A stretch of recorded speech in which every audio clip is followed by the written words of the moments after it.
अखन अपने सब सुन रहल छी माँ मिथिला रिकॉर्डिंग स्टूडियो से। विकास बेतिया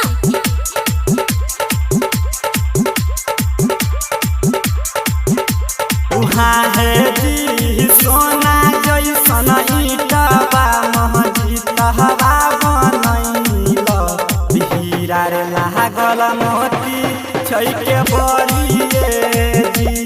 उहाँ है जी ओ हीरे के बारिया महमी खड़ी है पीले रे बेटा दूध के कटोरा बेजी।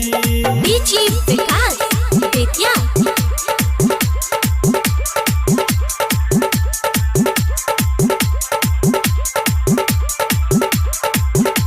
उहाँ है जी नाही हम पीबोगे मम्मी दूध के कटोरबा हम के जे बहु बीजू बनल रहना में जी। उहाँ है जी ए बड़ी लरना मागे मम्मी घूमी नाही अइबो ताबे गे सही हट तेज तो परना में जी। विकास बेतिया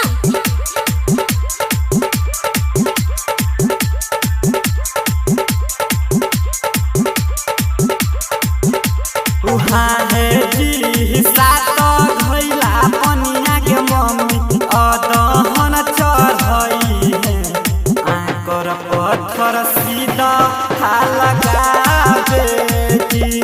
उहाँ है जी ए बड़ी लरना मागे मम्मी घूमी नाही अइबो ताबे के सोई हट तेज तो परना में जी। विकास बेतिया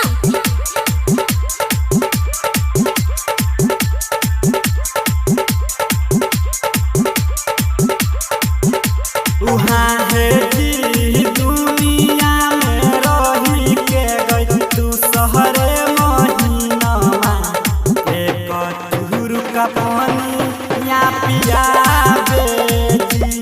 उहाँ है जी कोने रंगल घरबा सही है कोने रंगल बछेराबा कोने हो रंगल घोरा के लगामुए जी। प्रेजेंटेड बाय माँ मिथिला म्यूजिक।